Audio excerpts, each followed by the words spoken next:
পথকুকুর নিয়ে নতুন বিতর্কে উত্তাল ভারত। সুপ্রিম কোর্টের এক মন্তব্যকে ঘিরে শুরু হয়েছে তুমুল আলোচনা। আদালত জানিয়েছে, কোনো পথকুকুর যদি পাগল হয়ে যায় কিংবা অতিরিক্ত হিংস্র আচরণ করে তাহলে তাকে মেরে ফেলার সিদ্ধান্ত নেওয়া যেতে পারে। আর এই মন্তব্যের পরই উদ্বেগে পশুপ্রেমীরা। পাঞ্জাবের মুখ্যমন্ত্রী ভগবন্ত মান ইতিমধ্যেই হিংস্র পথকুকুরদের রাস্তা থেকে সরিয়ে দেওয়ার ঘোষণা দিয়েছেন। তবে বিষয়টি নিয়ে সরব হয়েছেন টলিউড অভিনেত্রী শ্রীলেখা মিত্র।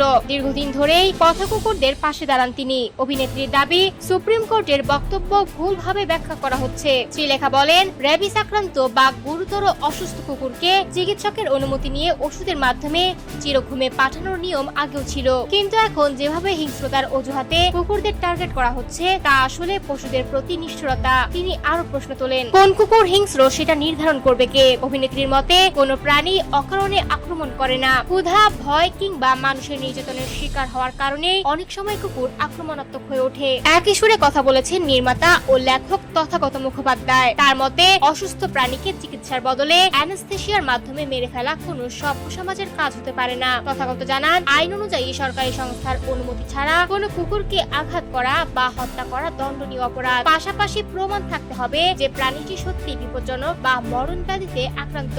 তবে অভিনেতা নির্মাতাদের দাবি, আইনের ভুল ব্যাখ্যা দিয়ে যেন নিষ্ঠুরতার পথ তৈরি না হয়। কারণ পথকুকুর শুধু রাস্তার প্রাণী নয়, বহু মানুষের আবেগ আর ভালোবাসার অংশ।